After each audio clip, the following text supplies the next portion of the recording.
can shoot HD video on an iPhone, but if you just pull it out of your pocket and click record, it's not going to look great. Now we're talking. Here's how you can get the most out of your iPhone video camera. First things first, don't shoot vertical video. Why? Because we're living in a widescreen world, baby. Laptops, televisions, your Twitter feed, your website. So if you're planning on people viewing your video anywhere other than on your iPhone, shoot horizontally. Jeff has some pretty steady hands, and the iPhone is working really hard trying to smooth out his shot. But as you edit multiple takes, slight movements from shooting handheld can be pretty distracting. So when you're shooting someone talking to the camera, use a tripod. See how much better this is with a tripod? Way more consistent. My favorite iPhone adapter is the Joby grip type. It can screw right onto the plate of the same tripod I use with my Canon 5D. When you're framing your shot, avoid the temptation to use the iPhone zoom. Since the lens isn't zooming optically, you're just enlarging the picture digitally, which means pixels! If you do want to get closer up, zoom like your grandpa did back in the day. Move your feet closer until you find the perfect shot. The built-in camera flash on the new iPhone is not the worst thing in the world, but it's pretty harsh on the subject and will never compare to using some off-camera lights. There's obviously a ton of professional lights that you can buy, like this ring light, or these ice lights. But you can hack together a decent lighting kit from Home Depot for under $100.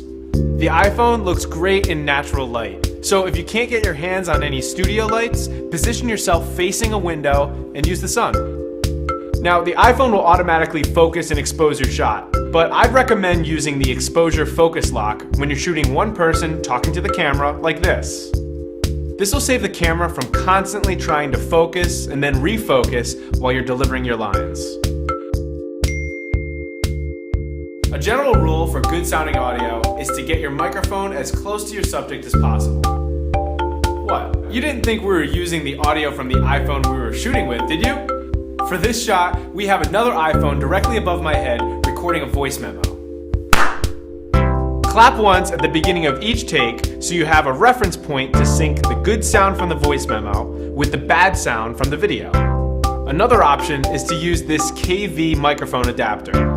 Plug a powered mic into this bad boy and it'll send the audio from the microphone directly into your iPhone. For this video, we're using the Sennheiser ME66 with a AA battery. The fixed lens on an iPhone will limit how wide of a shot you can get. So a great workaround for this issue is to pick up a clip-on lens adapter. To be honest, I'd only recommend using something like this Allo clip when you need to get a wider shot.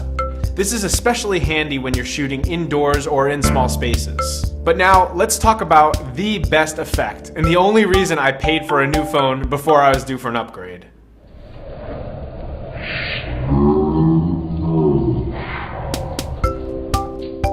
You can get some amazing shots with the iPhone in slow-mo, but make sure it's motivated and fits your story. A shot of someone skiing? Great in slow-mo. But a shot of someone typing on their computer? Not the best use of slow motion. I know there are video editing apps for the iPhone, but only use them when you don't have a computer available. So when you finish shooting, plug your phone into your computer and offload your footage. I use image capture to get the clips onto my hard drive first, but you can also import directly into your editor of choice. If you've never edited video before, there has never been a better time to start. The iPhone camera combined with just a touch of editing know-how can unlock some serious potential.